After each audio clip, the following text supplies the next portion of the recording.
What unfolded at the end of January was framed as a moment of reckoning, a long-awaited reckoning, when the Department of Justice announced it had finally opened the vault on the Jeffrey Epstein case, dumping millions of pages of documents, thousands of videos, and hundreds of thousands of images into the public sphere.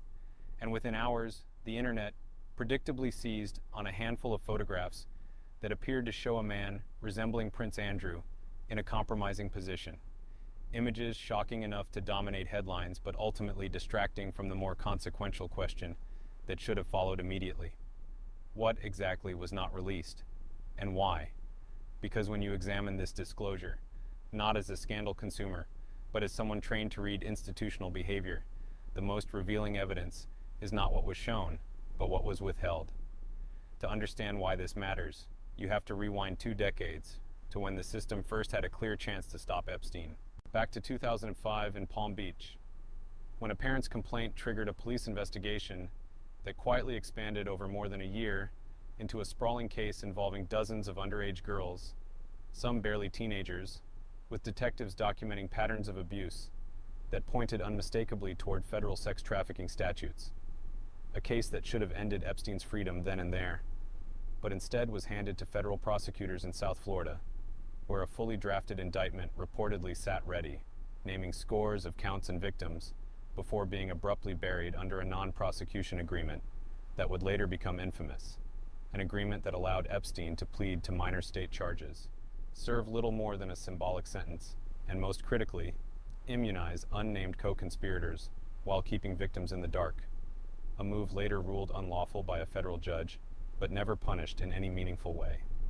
That decision didn't just spare Epstein, it set a template, signaling that power, money, and access could bend the justice system without snapping it. And that lesson lingered long after Epstein himself moved on, resurfacing years later when he was finally arrested again in 2019 in New York on federal trafficking charges that threatened decades in prison, only for the case to collapse after his death in custody, officially ruled a suicide, an ending that froze accountability at the exact moment it might have expanded beyond a single defendant. Prosecutors at the time insisted the investigation into the broader network was ongoing, deliberately using language that suggested multiple targets, multiple roles, and multiple potential indictments. And that context is essential when assessing the significance of the 2026 disclosure. Because Congress did not pass the Epstein Files Transparency Act for spectacle, it passed it to answer a lingering institutional failure, mandating that all unclassified records connected to Epstein and Ghislaine Maxwell be released so the public could finally see how extensive the network was and how deeply the system had failed to confront it. When the Justice Department missed its statutory deadline and later announced a partial release while declaring full compliance, that declaration alone should have triggered skepticism, because compliance is not a matter of tone or intent, but arithmetic. And by the department's own admission, roughly 6 million pages were identified as responsive while barely more than half were released, a gap too large to dismiss as routine redaction, especially when lawmakers who wrote the law immediately objected, pointing out that withholding millions of pages while claiming the mandate had been satisfied amounted to redefining transparency on the fly. This is where the story shifts from scandal to governance, because the legal justifications offered, victim privacy, ongoing investigations, privileged material, are real and necessary categories, but they are also categories that can be stretched to shield embarrassment and liability. And without an independent accounting of what falls into each bucket, the public is asked to accept trust as a substitute for proof, an uncomfortable demand in a case defined by decades of misplaced trust.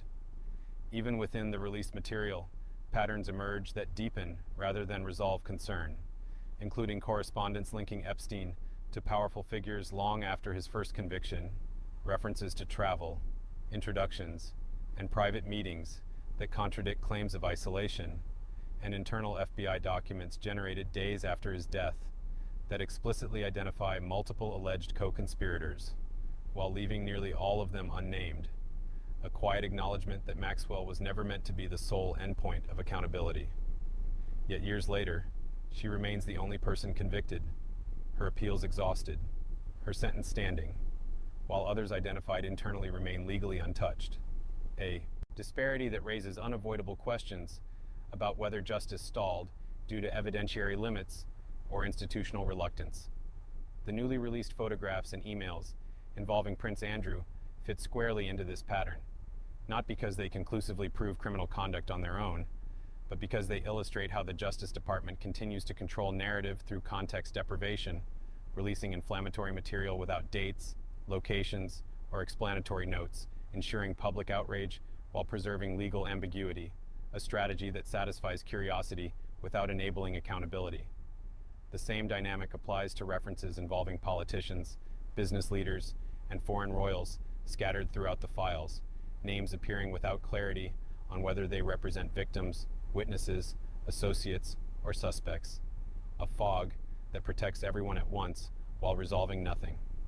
From a systemic perspective, what this episode reveals is a recurring institutional reflex to manage risk rather than confront it, to narrow exposure instead of expanding inquiry, and to prioritize reputational containment over restorative justice. A reflex visible in 2007, visible again in 2019, and visible now in 2026 as Congress and the executive branch spar over the meaning of compliance while victims and the public remain stuck in partial truth.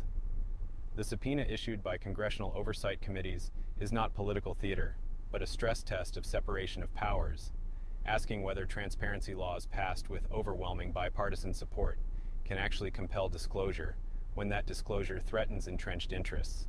And the Justice Department's hesitation suggests an uncomfortable answer, that even now, even after everything, there remains a ceiling on accountability that the system is unwilling to break through. This matters beyond Epstein because it sets precedent, teaching future prosecutors, defendants, and victims alike. What happens when crimes intersect with wealth and influence, and whether laws designed to force sunlight can be quietly dimmed through administrative discretion?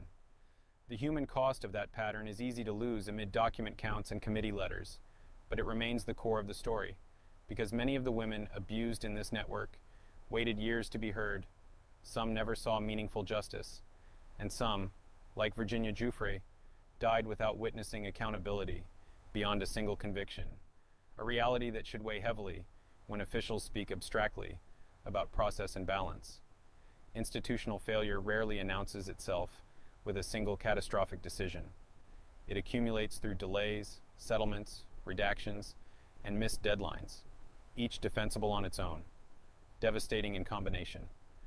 And the Epstein case is now a textbook example of how that accumulation works, how power learns that it can wait out outrage and outlast scrutiny. As of now, millions of pages sit unreleased, unindexed, and unexplained. Congress is demanding answers. The Justice Department is insisting it has met its obligations, and the public is left once again with fragments instead of resolution, forced to infer. And that is where this story now sits, suspended between disclosure and denial, with institutions insisting they have done enough, while evidence suggests they have done just enough to stop short of real exposure. Because when you zoom out and look at the Epstein saga as a continuous chain rather than isolated chapters, a through line becomes impossible to ignore.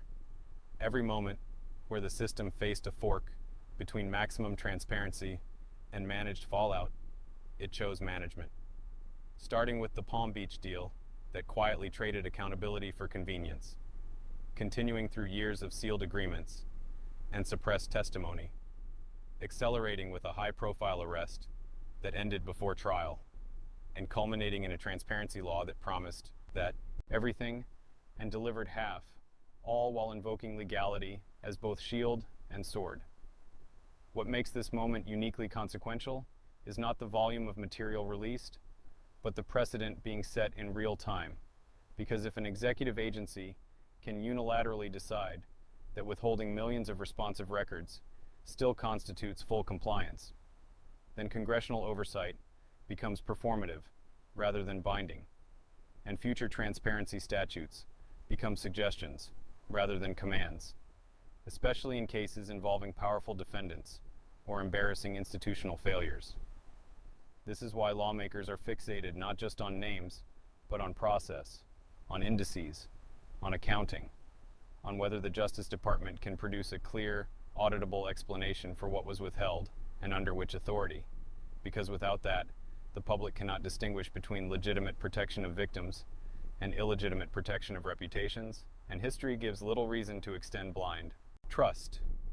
The danger here is subtle but profound, because the Epstein case has already taught powerful actors that delay works, that outrage fades, that administrations change, and that the sheer complexity of sprawling investigations can be weaponized to exhaust public attention.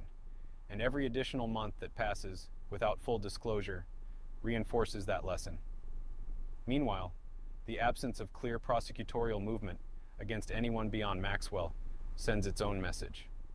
That even when internal documents identify multiple alleged co-conspirators, even when evidence suggests coordination rather than isolated misconduct, the threshold for federal accountability remains prohibitively high when defendants sit near the centers of power.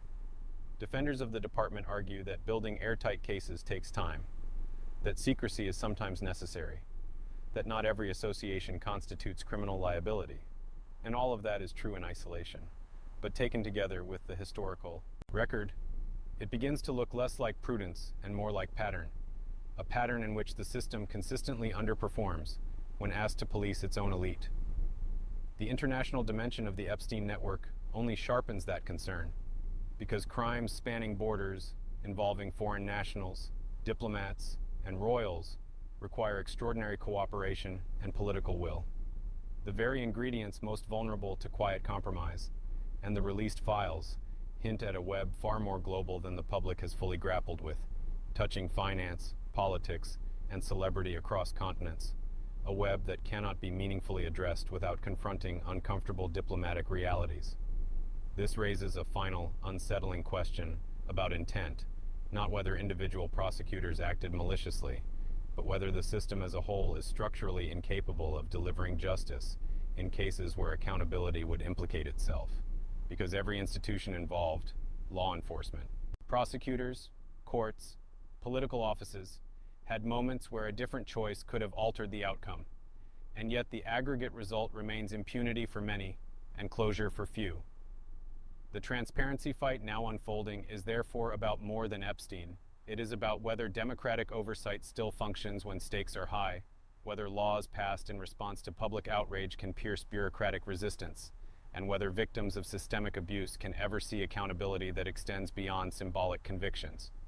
If Congress succeeds in forcing full disclosure, it will not automatically produce justice, but it will at least restore a baseline of truth from which justice might still be pursued, whereas failure will cement a lesson already learned too many times, that when power is sufficiently concentrated, even the most explicit mandates can be diluted into gestures.